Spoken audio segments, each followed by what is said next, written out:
I'm going to walk you through the process of applying to product manager jobs that will get you consistent callbacks and interviews.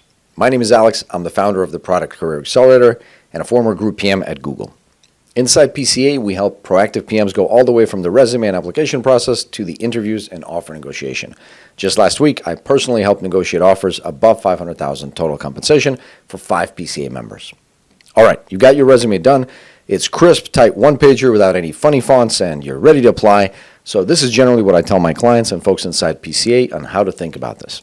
There are 5 key concepts that I want you to take away from this video and build a process around it. Marathon mindset, consistency, timeliness, quality, and quantity. So let's just break that down. The first is marathon mindset. There are 150,000 PMs in the US, give or take. So in any given month, there are about 3,000 or 4,000 people like you that are looking for a new PM job, and I know that because I spent a lot of time thinking about the TAM for my own business. So that's just the reality of it, and there's no need to shy away from it. It's a big country, a big world, a lot of tech products to build, a lot of terrible AI and short video platforms to create that destroy all of our free time. So you're going to find what you're looking for, but you have to be aware that there's just a lot of other people trying to land this same job. So you can't, especially if you're early in your career, expect that it's going to be a very quick turnaround. In PCA, it takes about 4 to 5 months from when you start applying to when you get your offer, but there's a big variance there as well. So that means that everything we're going to be talking about today is not for you to do in a day or in a week or even in a month. Just be prepared and come into this with both eyes wide open. Next in order of importance is consistency. Since this is a marathon, not a race, you have to put in the time every day. Our target inside PCA is we start you off on 2 direct applications a day, and we just keep that going for 7 days just to make sure you can do it every single day, including weekends as well. We're just putting in the reps here. You can do different times of day if you want, but just so long as you do it every single day. We'll talk about timing in a little bit, but at first we're just trying to build a habit, one that you can maintain over the long haul. To make the process easier for yourself, when you're in LinkedIn or some other job board and you're browsing jobs, make sure you're actually sorting it by most recent, not by most relevant, which is the automatic LinkedIn sorting, where they throw in the jobs that are sponsored, pay them more or whatever, but you want most recent. And then you also want jobs that were posted as recently as possible. On LinkedIn, you have an option to look for posts in the last 24 hours. By searching for jobs this way, you're only going to have about 20 to 50, maybe 100 of jobs, depending on your geography, to browse a day, and you can apply to a handful of those. It shouldn't take more than an hour if you're doing it consistently.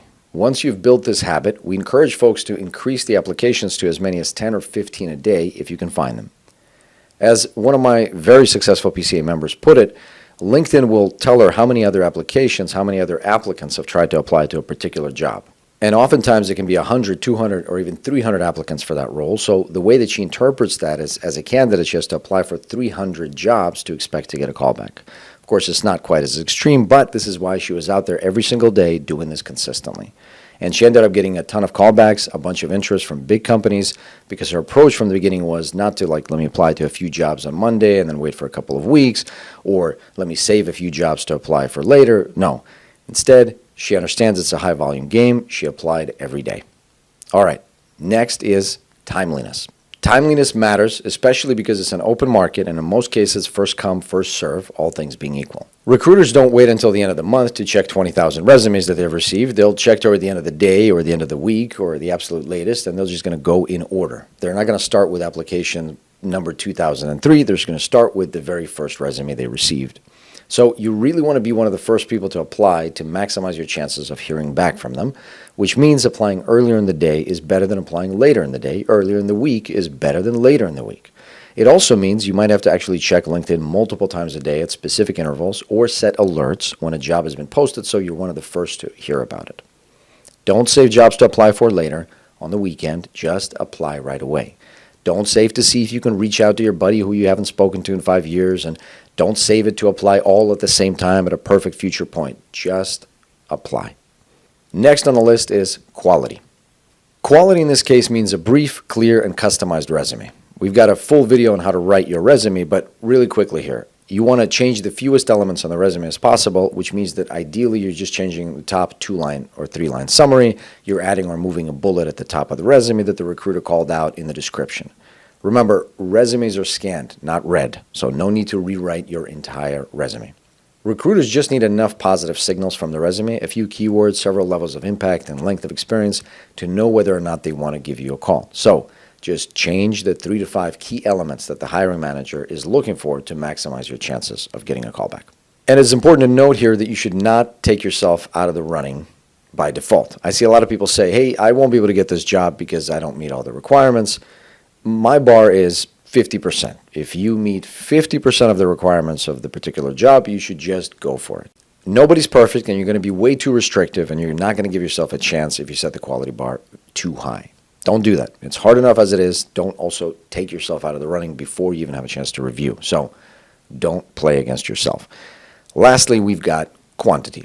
Once you've instilled in yourself the marathon mindset, built up a habit of applying daily, once you've started to apply early enough that you're within the first 50 or 100 applicants and you found a process for yourself that helps you quickly customize your resume, you need to start to ramp up your applications. Like I mentioned previously, inside PCA, we start you with 2 or 3 per day and ramp up to as many as 10 or 15 or even 20 a day if you can find them. It takes our members typically anywhere between 100 and 400 applications to land and roll with an average about a 4 to 5% callback rate. But we've also had others who can find work in 2 months or less if they already have big tech experience. So it takes time and takes concerted effort. Before we wrap up, 3 quick practical notes on the job search. One is platform.